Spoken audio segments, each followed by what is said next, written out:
अस्सलाम वालेकुम, this is Mohit Pirzada in Washington United states. मैं जहाँ हूँ अमेरिका के ईस्ट कोस्ट में, यहाँ तो अभी यकम मई 2026 और जुमे की रात है। लेकिन हिंदुस्तान पाकिस्तान बरसगीर में मशरक़ वस्ती में अब 2 मई 2026 और हफ्ते के दिन की सुबह है, दिन आगे बढ़ा है। हमेशा की तरह मेरे सामने बहुत सी डेवलपमेंट्स हैं। एक पैनोरामिक व्यू है जिसके ताने बाने पाकिस्तान से लेके ईरान, ईरान के से लेके अमेरिका तक फैले हुए हैं। दरमियान में कुछ मुझे अगर मौका मिला तो हिंदुस्तान के जो सहाफ़ी हैं, हिंदुस्तान के लोग जो हैं, वहाँ पे खासी हार्ट बर्निंग पाई जाती है पाकिस्तान की प्रोमिनेंस के हवाले से, डोनाल्ड ट्रंप की कुर्बत के हवाले से। तो वो भी अजीब अजीब शक्लें जो है वो इख्तियार करती है और डोनाल्ड ट्रंप भी फिर बहुत मज़े से उसको एड्रेस करते हैं। उसका भी अगर मुझे मौका मिला तो मैं जिक्र करूँगा। तो ये डेवलपमेंट्स सारी मेरे सामने, लेकिन इन तमाम डेवलपमेंट्स के ताने बाने की तरफ चलने से पहले मैं आप सबका शुक्रिया अदा करना चाहता हूँ।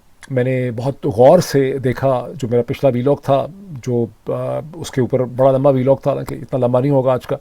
तो उसके ऊपर बहुत डिटेल्ड कमेंट्स हुए। वैसे तो कई दफ़ा 100,000 से ज़्यादा कमेंट्स होते हैं, लेकिन जो कमेंट्स थे वो बहुत डिटेल थे, बहुत मेहनत से लिखे गए थे, बहुत इंटेलिजेंट फीडबैक था उसके अंदर, बहुत ज़्यादा आप लोगों का पॉजिटिव फीडबैक था। मैं आपका उसमें शुक्रगुजार भी हूँ। कुछ क्रिटिकल फीडबैक भी था जिसे मैं वेलकम करता हूँ। माइनॉरिटी है जिसमें बहुत से लोग जो हैं ये स्क्रीन शेयरिंग को पसंद नहीं करते। I definitely understand your reservations, लेकिन मैं एक मेजॉरिटी पॉइंट ऑफ व्यू में और मेजॉरिटी नीड्स में और एक जो आपकी नीड्स हैं उसके दरम्यान में बैलेंस आउट करने की मसलसल कोशिश कर रहा हूँ। और मज़ीद मैं इसमें अपनी एक्सप्लेनेशन भी आपके सामने रखता रहूँगा। मैं इस स्टेज पे आपसे ये भी रिक्वेस्ट करना चाहता हूँ कि अगर आप में से बहुत से लोगों ने अभी तक इस चैनल को सब्सक्राइब नहीं किया तो इस चैनल को आप सब्सक्राइब करें। मेरी कोशिश है कि अगले चंद महीनों में हम मिलियन मार्क को क्रॉस कर सकें। अगर आपके सब्सक्राइबर मिलियन या मिलियन से ज़्यादा होते हैं तो वाशिंगटन डीसी के अंदर जब यूट्यूब की मीटिंग्स होती हैं, जब भी कुछ अरसे के बाद, तो उसमें उन लोगों को बुलाया जाता है जिनके मिलियन प्लस सब्सक्राइबर्स होते हैं। उनको बहुत सी वो एक रिलेशनशिप बिल्डअप करने का आपको मौका मिलता है। इसी तरह से जो इंग्लिश चैनल है उसके हवाले से मैं बहुत सा काम कर रहा हूँ। यकीन मानिए गुज़श्ता चंद दिनों में मैं इसराइल की और जूविश हिस्ट्री थियोलॉजिकल लेवल के ऊपर भी और जो फिज़िकल हिस्ट्री है उसको पढ़ रहा हूँ, बिकॉज मैं जूविश स्कॉलर्स के साथ बात करना चाहता हूँ ज़ायनिज़्म के हवाले से। क्यों जूविश स्कॉलर्स लिबरल जूस जो हैं वो ज़ायनिज़्म के ख़िलाफ़ हैं। और वो ज़ाहिर है कि इंग्लिश के ऊपर मैं अपने चैनल पे रखूँगा। तो मैं चाहता हूँ कि आप में से वो तमाम लोग जो अंग्रेज़ी से नफ़रत नहीं करते और उसको समझ सकते हैं वो उस चैनल को ज्वाइन करें, और उसका लिंक जो है मैं अपने पिन कमेंट्स के अंदर आपको दे दूँगा। अब आते हैं इस वक्त की टॉपिकल जो हमारे सामने डेवलपमेंट्स हैं, और इन डेवलपमेंट्स को मैं दो हिस्सों में डिवाइड करता हूँ। एक तो वो डेवलपमेंट्स हैं जिनका ताल्लुक ईरान, पाकिस्तान, अमेरिका के डायनामिक्स से है, और अमेरिका के सदर कहाँ फंसे हुए हैं, जंग बंद भी करना चाहते हैं, जंग बंद नहीं भी कर पाते, उनकी किस किस्म की सियासी मजबूरियाँ हैं। ईरान इस जंग से निकलना भी चाहता है, डेफिनेटली तौर पर ईरान का नुकसान भी बहुत हो गया है, लेकिन ईरान डोनाल्ड ट्रंप को निकल नहीं पा रहा। डोनाल्ड ट्रंप से उनको क्या चाहिए ये मैं आपको एक्सप्लेन करने की कोशिश करूँगा। ये तो हो गया एक सेट ऑफ डेवलपमेंट्स, लेकिन इससे पहले मैं एक और सेट ऑफ डेवलपमेंट की तरफ इशारा करना चाहता हूँ जिसका ताल्लुक सऊदी अरब के अंदर जो बढ़ता हुआ फाइनेंशियल क्राइसिस है, जो उनके यहाँ इकोनॉमिक चैलेंजेस बिल्डअप हो रहे हैं, जिसकी वजह से वो अपने ही जो प्रोजेक्ट्स हैं उसके ऊपर वो उसको कर्टेल करते चले जा रहे हैं। उसकी क्या इम्प्लिकेशंस हैं पाकिस्तान के लिए। मैंने जब पिछला वीलॉग डिस्कस किया था उसमें मैंने मुत्तहिदा अरब अमारात के हवाले से फाइनेंशियल टाइम्स FT की एक स्टोरी स्ट्रोक एनालिसिस आपके साथ मैंने शेयर किया था। उसमें जहाँ बहुत ज़्यादा जिक्र मुत्तहिदा अरब अमारात का था कि कैसे UAE ने पाकिस्तान से $3.5 बिलियन फौरी तौर पे विड्रॉ कर लिए, इसका क्या मतलब है, इसकी क्या इम्प्लिकेशंस हैं, क्यों उन्होंने ऐसा किया।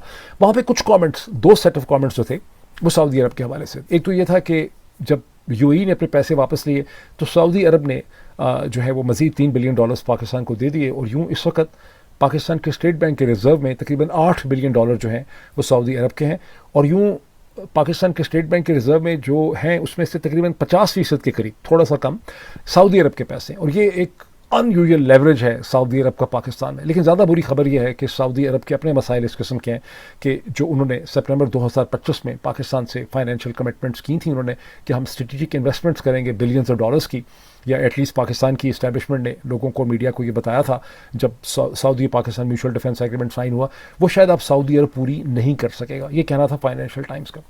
अब गुज़श्ता 24 घंटों में मैंने एक और बहुत इंटरेस्टिंग एनालिसिस देखा है जिसका ताल्लुक पाकिस्तान से बिल्कुल नहीं है। ये न्यूयॉर्क टाइम्स का एक एनालिसिस है, सऊदी अरब की इकॉनमी से इसका ताल्लुक है, जो मैं भी आपको स्क्रीन शेयरिंग करके दिखाता हूँ। ये एनालिसिस ही कहता है कि सऊदी अरब में क्राउन प्रिंस मोहम्मद बिन सलमान ने अपना जो एक ब्रॉडर विजन डेवलप किया था मॉडर्नाइजेशन का, स्ट्रक्चरल डेवलपमेंट का, सिविक फैसिलिटीज़ का, और उसके अंदर बहुत से स्पोर्टिंग इवेंट, बहुत से सेलिब्रिटी, बहुत से एंटरटेनमेंट इवेंट्स पे बिलियंस ऑफ डॉलर्स खर्च किए जा रहे थे। पूरी दुनिया की जो एंटरटेनमेंट और स्पोर्ट्स की जो मार्केट के ट्रेंड्स को क्राउन प्रिंस ने अपनी पेमेंट्स करके, लूक्रेटिव पेमेंट्स करके बदल दिया था, जिसमें बड़े बड़े पॉलिटिशियंस को, जब प्रेसिडेंट डोनाल्ड ट्रंप प्रेसिडेंट नहीं थे, फॉर्मर प्रेसिडेंट थे, उनको भी बुलाया गया, उनको भी बड़ी कॉम्पनसेशन दी गई सऊदी अरब में और इवेंट्स में आने के लिए। तो वहाँ पर अब वो तमाम प्रोजेक्ट्स जो हैं वो कर्टेल कर रहे हैं और इसकी इम्प्लिकेशंस होंगी सऊदी अरब के लिए भी और बियॉन्ड, यानी दुनिया में जो सऊदी अरब की कमिटमेंट थी। पाकिस्तान से इसका कोई ताल्लुक नहीं है, लेकिन मैं समझता हूँ कि अब उसकी पाकिस्तान पे इम्प्लिकेशंस होंगी। मैं आपके साथ ये शेयर करके आपको दिखा रहा हूँ। देखिए, इसका उन्वान ये है, what the end of the Saudi Arabia's big spending era means for the kingdom and beyond. ये सऊदी अरब का जो बिग स्पेंडिंग एरा ख़त्म हो रहा है, इसकी क्या इंप्लिकेशंस हैं सऊदी अरब और बियॉन्ड के लिए। जो मैंने ये येलो में हाईलाइट किया है, the kingdom is pulling back from a costly and high profile golf venture. ये लेटेस्ट चीज़ है, बहुत बड़ा उनका एक गॉल्फ वेंचर था जिससे अब वो ख़त्म कर रहे हैं एमिड माउंटिंग फाइनेंशियल कंसर्न्स, क्योंकि फाइनेंशियल तकाजे उनके बढ़ते चले जा रहे हैं, raising questions about it plans. अब सिर्फ 2 पैराग्राफ्स में आपको यहाँ पे इसके पढ़ के सुनाना चाहता हूँ, जो मेरे पॉइंट ऑफ व्यू को बिल्कुल क्लियर कर देंगे, जो लोग समझ सकें, उनका बड़ा भला, जो ना समझ सकें उनका भी भला।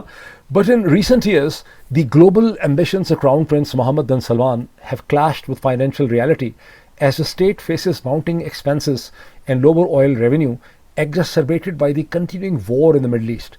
Several major projects have recently been scaled back, mothballed और स्क्रैप। बुनियादी तौर पे कह रहे हैं कि सऊदी अरब को जो ख्याल था कि उनको जिस किस्म के ऑयल रेवेन्यूज़ मिलेंगे वो नहीं उनको मिल सके गुज़िश्ता चंद सालों में, और ये एक झगड़ा है उनके और यूएई के दरमियान में भी।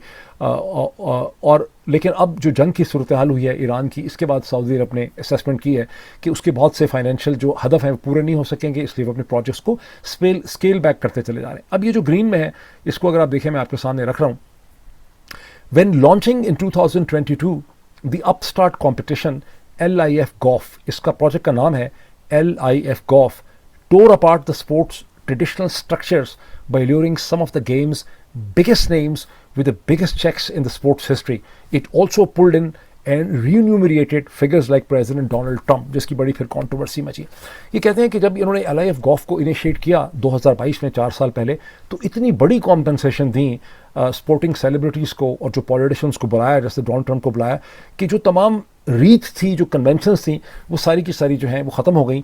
लेकिन अब ये सारे प्रोजेक्ट को एब्रप्टली सऊदी अरब ने बंद कर दिया है। और फिर ये जो, अगर आप इसकी पूरी डिटेल देखेंगे इस आर्टिकल की, इस एनालिसिस की, तो इसमें बहुत सी और भी इसकी डिटेल्स हैं कि कैसे प्रोजेक्ट्स जो हैं उनको स्केल बैक जो है वो कर दिया गया। मैं अब इसका एक एनालिसिस अपनी, जो मैं इसकी मैं समझता हूँ कि इसकी इम्प्लिकेशंस पाकिस्तान के लिए क्या होंगी। देखिए, सितंबर 2025 में जब पाकिस्तान ने सऊदी अरब के इसरार पे, नॉट डेट कि पाकिस्तान का इसरार था, सऊदी अरब के इसरार पे म्यूचुअल डिफेंस पैक्ट सऊदी अरब के साथ साइन किया, और उस वक्त किया जब कतर के ऊपर इसराइल ने हमला किया और उसको पाकिस्तान में सौदा बेचा गया कि मुक़द्दस मकामात के दफ़ा के लिए पाकिस्तान ये कर रहा है। ये सऊदी अरब का वो मुतालबा था जो ग़ालिबन गुज़िश्ता 10-11 बरस से सऊदी अरब, ये कम अज़ कम 2015 से मुसलसल पाकिस्तान से कर रहा था कि पाकिस्तान एक ओवर्ट विजिबल किस्म की मिलिट्री एंड डिफेंस की कमिटमेंट करी, और पाकिस्तान की मिलिट्री जो है वो इसमें हेजिटेट करती थी। बहरहाल अंडर प्रेशर उन्होंने किया, और साथ ही पाकिस्तान में ये भी ऐलान किया गया कि पाकिस्तान तो ये सर्विसेज प्रोवाइड करेगा, लेकिन सऊदी अरब पाकिस्तान के स्ट्रेटेजिक इंडस्ट्री सेक्टर में, डिफेंस में जो है वो बिलियंस ऑफ डॉलर्स की इन्वेस्टमेंट करेगा। अब आई डू नॉट नो कि उस स्टेज के ऊपर पाकिस्तान की मिलिट्री GHQ को अंदाज़ा था कि सऊदी अरब के अपने फाइनेंशियल मसाइल या इकनॉमिक डिफ़िकल्टीज़ किस किस्म की हैं। मेरा ख्याल है कि उनको अंदाज़ा होता, लेकिन सऊदी अरब की खातर उन्होंने ये समझा, ज़रूरी समझा कि हमें ये कमिटमेंट करनी पड़ेगी, बिकॉज सऊदी अरब कई तरह से पाकिस्तान की मदद करता है। शायद उनको अंदाज़ा होता कि सऊदी अरब जो है ये बिलियंस ऑफ डॉलर्स की इन्वेस्टमेंट पाकिस्तान में नहीं कर सकेगा, और पाकिस्तान के लोगों को और मीडिया को एक बहलावा देने के लिए, इसको जस्टिफाई करने के लिए उन्होंने ये कह दिया होगा। बल अब ये बात क्लियर हो गई है कि सऊदी अरब स्टेट बैंक की हद तक तो पैसे 8 बिलियन या 10 बिलियन डॉलर पाकिस्तान को दे सकेगा और भी मदद करता रहेगा, लेकिन जो स्ट्रेटेजिक इन्वेस्टमेंट्स की बात की गई थी या हमारा ख्याल था या तवक्को थी, वो चीज़ जो है वो पूरी नहीं हो सकेगी। ये तो मेरा पहला सेट ऑफ पहली कैटेगरी थी मेरी डेवलपमेंट्स की। अब हम चलें दूसरी सेट ऑफ कैटेगरी की तरफ, जिसका ताल्लुक पाकिस्तान, ईरान और अमेरिका के दरमियान में इस वक्त जो डायनामिक्स हैं उसके साथ हैं।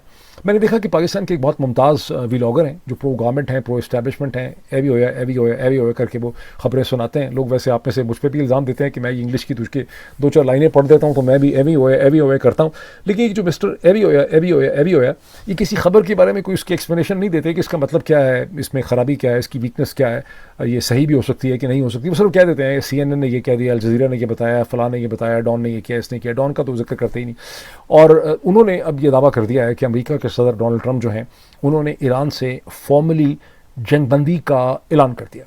और ये उनको गलतफहमी क्यों हुई है, उसकी वजह यह है कि पाकिस्तान में जो इंतहाई सक्सेसफुल व्लॉगर्स हैं, चूँकि वो बहुत मतलब माशाल्लाह कामयाब हैं, उनको चैनल्स की भी तनख्वाह मिलती है, व्लॉग से भी पैसे मिलते हैं, उसके अलावा भी ज़्यादा पाकिस्तान में होते हैं तो 10 बिज़नेस प्रोजेक्ट भी आपके होते हैं, मुलाकातें बहुत करनी होती हैं, शाम को दावतें होती हैं, मिनिस्टर्स के साथ मिलना होता है, सब कुछ मिलना होता है। तो उन्होंने अपने पास बहुत से रिसर्चर्स ऐसे रखे हैं जो उनके लिए दुनिया भर की हेडलाइन, जो थोड़ी बहुत खबरें जितनी उनको समझ आती है पढ़ते हैं, उसके बाद बड़े साहब को बुलेट पॉइंट दे देते हैं और बड़े साहब बुलेट पॉइंट ऐसे करके जैसे टक टक टक टक करके बुलेट पॉइंट से बताते रहे कि एवी होया।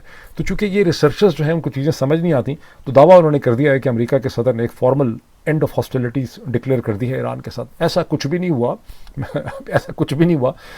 इनफैक्ट ये है कि अमेरिका के सदर जो हैं वो एक कांग्रेस को गोली करवाने की कोशिश कर रहे हैं, जिसके नतीजे में ये हेडलाइन बनी है कि उन्होंने एक रिटन स्टेटमेंट दी है, हाउस ऑफ रिप्रेजेंटेटिव में एक रिटन स्टेटमेंट दे दी है सेनेट के अंदर, और ये कहा है कि जब हमने सीज़ फायर किया ईरान के साथ तो हम तो दर हकीकत हॉस्टिलिटीज़ बंद कर चुके हैं। असल में वो क्या कहना चाह रहे हैं मैं भी आपको स्क्रीन शेयरिंग करता हूँ, फिर मैं आपको थोड़ा सा बताता हूँ कि असल में अमेरिका के सदर क्या बेवकूफ़ बनाना चाह रहे हैं इस वक्त सारी दुनिया को। इसको हम बंद कर देते हैं, सऊदी अरबियन डेवलपमेंट को। ये वो हेडलाइन है जो इस वक्त सिर्फ न्यूयॉर्क टाइम्स की नहीं है, ये आपको वाशिंगटन पोस्ट में भी मिल जाएगी, रॉयटर्स में मिल जाएगी, AFP में मिल जाएगी, एक्सियोस में मिल जाएगी, दुनिया के हर अखबार में मिल जाएगी। और ये हेडलाइन ये है कि Trump tells Congress why he doesn't need its authorisation for the Iran war. In letters to the House and the Senate the president asserted that the hostilities had terminated, खत्म हो चुकी हैं, in an apparent attempt to avoid having to seek the congressional approval। ये Trump ने जो ये statements दी हैं ये सिर्फ और सिर्फ ट्रंप ये कह रहे हैं कि जब मैंने 6 अप्रैल को हॉस्टिलिटीज़ बंद कर दी तो दर हकीकत वो जो 60 दिन की मेरे पास लिमिट थी, जिन 60 दिनों में कांग्रेस की ऑथराइजेशन के बगैर एक अमेरिकन प्रेसिडेंट जो है वो मिलिट्री ऑपरेशंस कंटिन्यू कर सकता है, उसमें से मैंने सिर्फ 38 डेज़ का कोटा या 39 या 40 डेज़ का कोटा पूरा किया है। अभी मज़ीद हॉस्टिलिटीज़ करने के लिए मेरे पास 20 दिन पड़े हुए हैं। असल में लॉ क्या कहता है, जो ये वॉर रेजोल्यूशंस एक्ट है 1973 का, जो वियतनाम की जंग जिस तरह से धोखे से की गई थी लिंडन बी जॉनसन ने, और कांग्रेस को बेवकूफ़ बना के उस जंग को आगे बढ़ाया गया था। जब एक ऐसा इंसिडेंट हो गया था, मैंने आपको बताया था कि गल्फ ऑफ टॉनकिन में, जो असल में हुआ ही नहीं था, वो फॉल्स फ्लैग था, जाली था, झूठ बोला गया था कांग्रेस के सामने डेलिबरेटली तौर पर। इसलिए वॉर रेजोल्यूशन एक्ट बनाया गया था कि आप कांग्रेस की इजाज़त के बगैर इस किस्म की हॉस्टिलिटीज़ नहीं करेंगे। अब अमेरिका के सदर डोनाल्ड ट्रंप तो मसलसल के कह रहे हैं, कभी कहते हैं मैं जंग कर रहा हूँ, कभी कहते हैं मैं जंग कर ही नहीं रहा, मेरे तो सिर्फ मिलिट्री ऑपरेशन है। अब वो कह रहे हैं कि मेरे पास 60 दिनों के कोटे में से 20 दिन का कोटा अभी रहता है, 20-22 दिन का, इसलिए मुझे मजीद ऑथराइजेशन की ये 30 दिन की ज़रूरत नहीं। कानून ये कहता है कि जो 30 दिन आपको एडिशनल मिलेंगे वो इस चीज़ के लिए मिलेंगे कि आप एरिया ऑफ कॉन्फ्लिक्ट से अमेरिका की फ़ौजों को बाहर निकालेंगे। डोनाल्ड ट्रंप वो चीज़ नहीं करना चाहते, और हमारे पाकिस्तानी व्लॉगर्स या तमाम लोग जिन्होंने इस किस्म की हेडलाइंस बना दी हैं उनको इस चीज़ का ठीक तरह से समझ नहीं आ रही उसकी। अमेरिका के प्रेसिडेंट एक्चुअली एक डेंजरस खेल खेल रहे हैं, और कांग्रेस के अंदर रिपब्लिकन और डेमोक्रेट दोनों के अपने अपने लीगल एडवाइज़र हैं। अक्सर कांग्रेसमैन खुद भी अटर्नीज़ हैं, लॉयर्स हैं। वो डोनाल्ड ट्रंप की और वाइट हाउस की इस एक्सप्लेनेशन को बिल्कुल रद्द करते हैं। वो कहते हैं ये बिल्कुल बकवास है, इसकी कोई हकीकत नहीं है, और इस पर अभी अब देखें इस पर कांग्रेस क्या फ़ैसला करती है। लेकिन ये खेल खेला जा रहा है कांग्रेस से, और यही सारी पोजीशन जो है वो सेक्रेटरी डिफेंस पीट हेग्सेथ ने ली थी, और प्रेसिडेंट ने सिर्फ आके उसको बोल्स्टर किया। इसको हम बंद कर देते हैं, हम अगली चीज़ के ऊपर आ जाते हैं। ये वो डेवलपमेंट है जो ईरान ने एक सेकंड प्रपोजल रखा जंगबंदी करने के लिए अमेरिका के सामने, जो पाकिस्तान के ज़रिए कन्वे किया गया। पाकिस्तान को थर्सडे को ये ड्राफ्ट जो है वो दिया गया, फ्राइडे को, बल्कि थर्सडे की मिल गया होगा अमेरिका के सदर को, फ्राइडे को उन्होंने मिला, और इसको सिचुएशन रूम में देखा भी गया, और डोनाल्ड ट्रंप ने फौरी तौर पर कह दिया कि मैं ईरान के इस प्रपोजल को भी रद्द कर देता हूँ। अब उनसे ये पूछा गया, मैं आपको इसकी लाइन्स पढ़ के बता देता हूँ। उनको पूछा गया कि भाई आप इसको क्यों रद्द कर रहे हैं, और प्रेसिडेंट उसकी कोई एक्सप्लेनेशन नहीं दे सके। उन्होंने सिर्फ ये कहा है कि इसमें मुझसे कुछ ऐसा मांगा जा रहा है, मुझसे ईरान कुछ ऐसा मांग रहा है, एक्सपेक्ट कर रहा है, जो मैं ईरान को नहीं दे सकता। बस उन्होंने इतना कहा है, इसके अलावा उन्होंने कुछ नहीं बताया।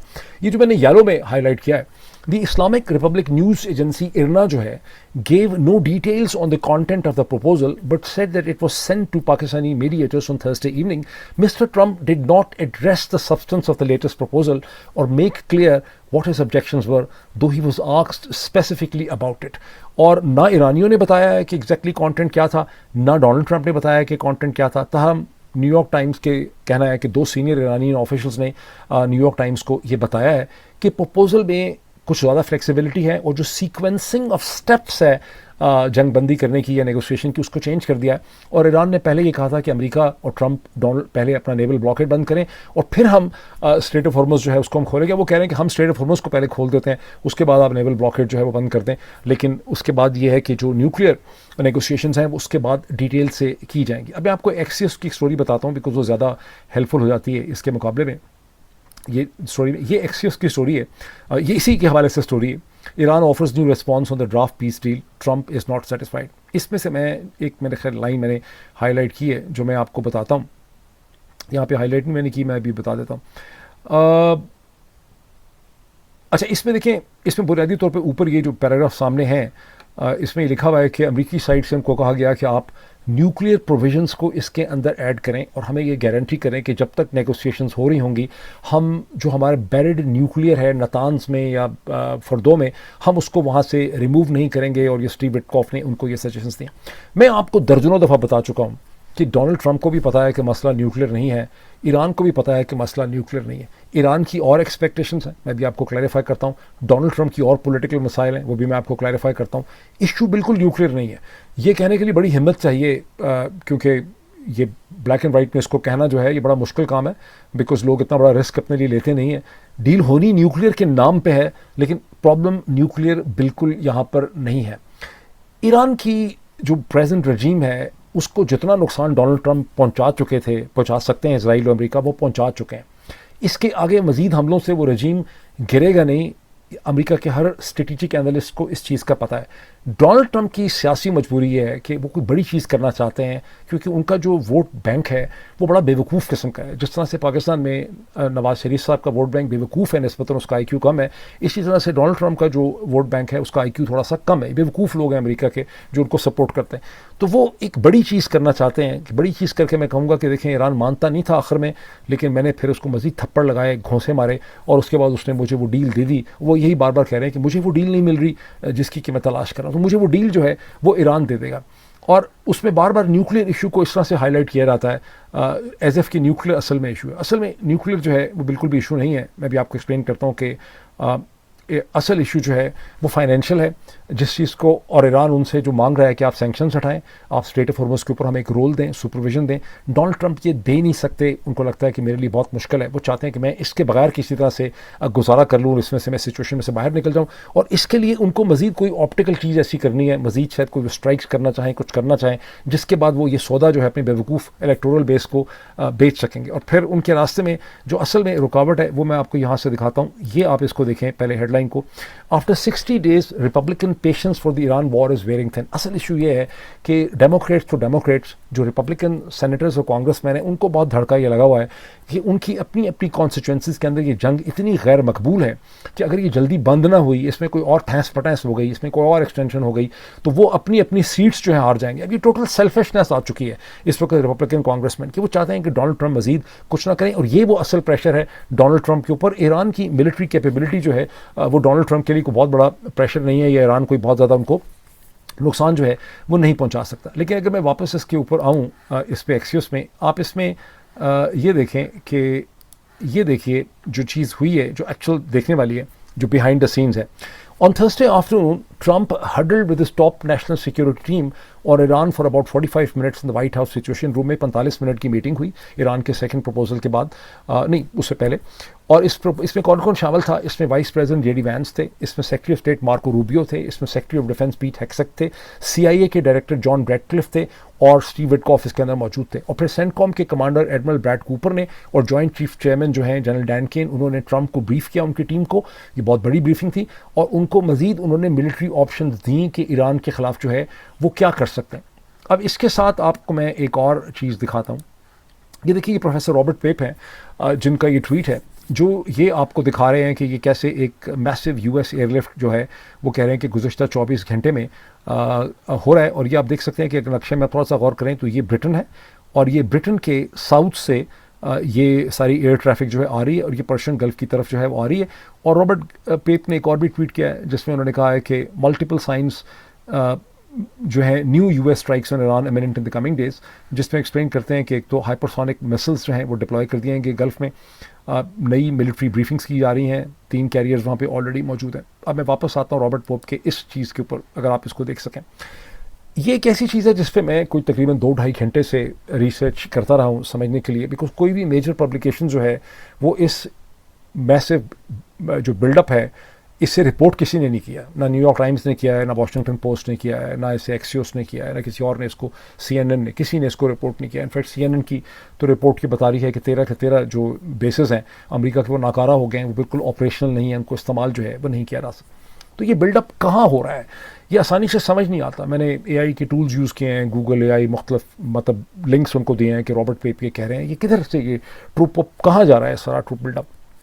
जो अब तक मुझे समझ आई है कि इफ़ आई करेक्टली नेम, ये यूएई का जो बेस है दफरा का जो बेस है, अगर मैं इसको चेक कर लूँ एग्जैक्टली, ये जा रहा है। Open source intelligence and flight tracking data have identified dozens of heavy lift aircraft such as C-17 Globemaster 3s and C-5 M Super Galaxies moving toward the Gulf. Reports from May 1 describe an airlift surge toward regional hubs like Al Dhafra Air Base in the UAE. Or on May 1st, reports indicated that roughly 6,500 tons of weapons reached the region more within a single 24-hour period, signaling a rapid logistic push. ये जो भी आप देख रहे हैं ये Qatar नहीं जा रहा, ये कहीं और नहीं जा रहा, ये बेसिकली 3 इस वक्त बेलिजरेंट स्टेट्स हैं, यूएई है, कुवैत है और बहरीन है।